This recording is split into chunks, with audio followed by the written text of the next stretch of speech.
Nuoret ovat keväisin suuren valinnan edessä yhteishaun lähestymisen myötä. Studentumin tekemän lukiolaisraportin mukaan yli puolet lukiolaisista kokevat opiskelupaikan valinnan ja hakemisen stressaavaksi. No, mua ehkä vähän jännittää. No aika jännittyneitä silleen, koska niitä aloja on tosi paljon. Tietyllä tavalla ehkä vähän stressiä. Liikaa vaihtoehtoja, en tiedä mihin hakee, että se on ehkä niin päällimmäisenä fiiliksenä. Yli 80% lukiolaisista kokevat opinto-ohjaajan tärkeimpänä ja luotetuimpana tiedonlähteenä. Osa kokee paineita siitä, ettei tiedä.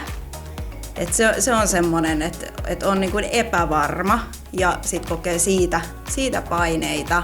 Et oikeastaan se, mitä opona haluaa, niin haluaa kannustaa ja rohkaista valitsemaan jotakin. Tämän vuoksi lukijoita kiertää Studentum Roadshow. Studentum Roadshow on tämmöinen jatko-opintoja esittelevä koulutuskierto, että me kierretään lukioita ympäri Suomen ja esitellään lukiolaisille jatko-opintomahdollisuuksia. No Roadshow avulla lukiolaiset saa tietoa erilaisista jatko-opintopaikoista ja voi sitten miettiä sitä, että mihin he itse haluaisivat lähteä tulevaisuudessa opiskelemaan. Kiertueen aikana lähettiläät vierailevat yli 40 lukiossa sekä varuskunnissa ja messuilla ympäri Suomen. Lähettiläät auttavat lukiolaisia löytämään luettavaa tietoa eri oppilaitoksista niin Suomessa kuin ulkomailla.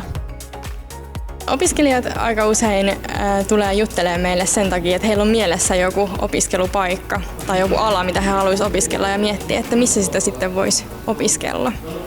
Osa opiskelijoista tietää kyllä jo tosi, heillä on joku tietty tavoite, että minne he haluaa lähteä ja se on tosi vahvasti mielessä ja osa sitten vasta miettii sitä, että miten he haluaisivat lähteä opiskelemaan. No mun mielestä tää on hyvä, koska esimerkiksi mä näin tuossa semmoisen Tallinn University-mainoksen ja mulla ei ollut mitään hajua semmoisen olemassaolosta, mutta nyt mulla sitten on, että mun mielestä tää tuo ne yliopistot tosi lähelle näitä opiskelijoita, että se on tosi hyvä. Onko meistä jotain hyötyä? On meistä jotain hyötyä.